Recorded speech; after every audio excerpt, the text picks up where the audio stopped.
What if the most chaotic office in TV history somehow got even more awkward? Today, we're diving into one of the funniest and most underrated episodes of The Office. And trust me, this episode proves why this show is still unbeatable. Hey everyone, welcome back to the channel. Today we're talking about another legendary episode of The Office. A perfect mix of cringe comedy, hilarious misunderstandings, and classic office chaos.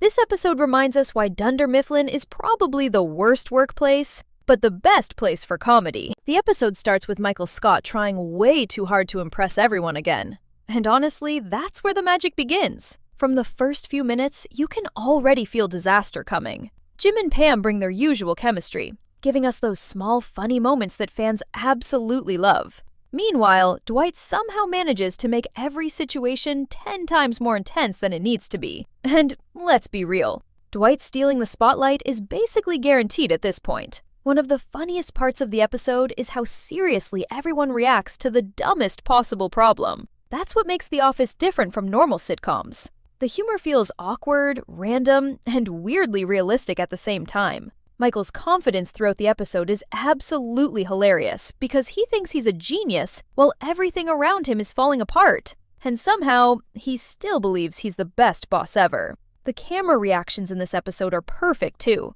Those silent looks at the camera make scenes 10 times funnier without anyone even saying a word. My favorite moment has to be the scene where the entire office completely loses control over a tiny situation. Everyone starts arguing, Dwight gets aggressive, Michael panics, and Jim just stands there enjoying the chaos.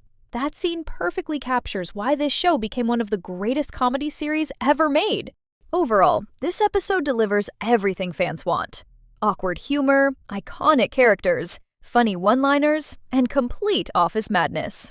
Even years later, The Office still feels fresh because the characters are so memorable and relatable. If I had to rate this episode, I'd give it a solid 9 out of 10. Funny, chaotic, and impossible not to rewatch. If you enjoyed this review, make sure to like, subscribe, and comment your favorite Office moment below. And remember, Bears beats Battlestar Galactica. See you in the next video!